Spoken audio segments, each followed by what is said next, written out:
So here we go. The first question asked was, these are all from homework 1, section 6, homework 1.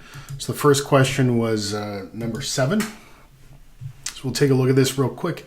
In a transaction with Chinese supplier Rose LLC, U.S. importer Thorne Incorporated agreed to pay $100,000 for the sale of widgets shipped free on board Chicago. However, Rose LLC owed $20,000 to a third party, Flower Corporation. Thorne Inc. agreed to pay that debt and then pay $80,000 directly to Rose LLC. The international shipping cost was $10,000.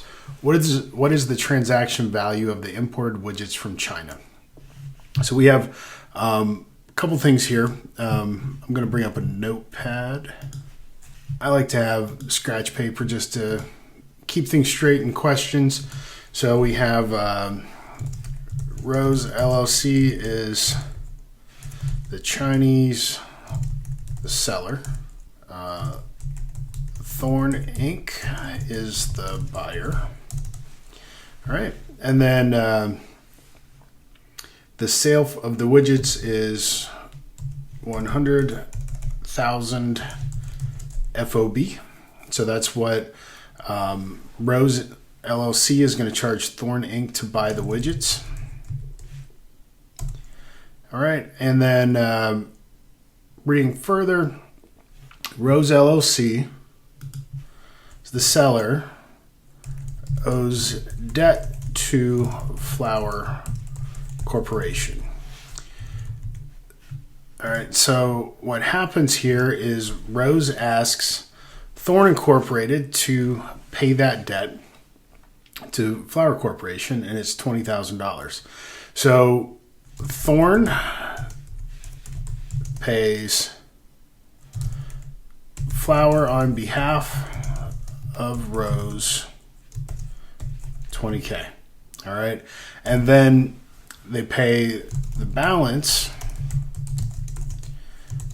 to Rose of $80,000. So the total paid is still that $100,000. What we have going on here is this is an indirect payment on behalf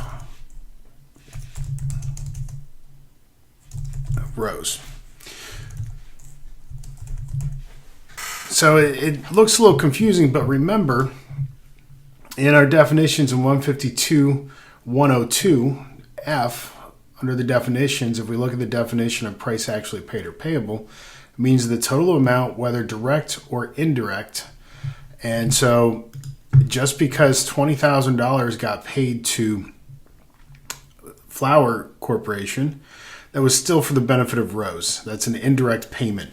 And if you watch the beginning of the video from the call, we walked through direct and indirect payments with a little example. So this is just a question on an exam showing a indirect payment. So the answer here is still C. The amount is $100,000. The international shipping cost, that's just the international freight to get the widgets from Rose LLC to Thorne Incorporated. And remember, again, we can look at our price paid or payable. It's exclusive of any charges, costs, or expenses incurred for international transportation and insurance. So we don't include that $10,000 because that's the international freight and it's not part of the price paid or payable. So under transaction value, the answer is $100,000 or C.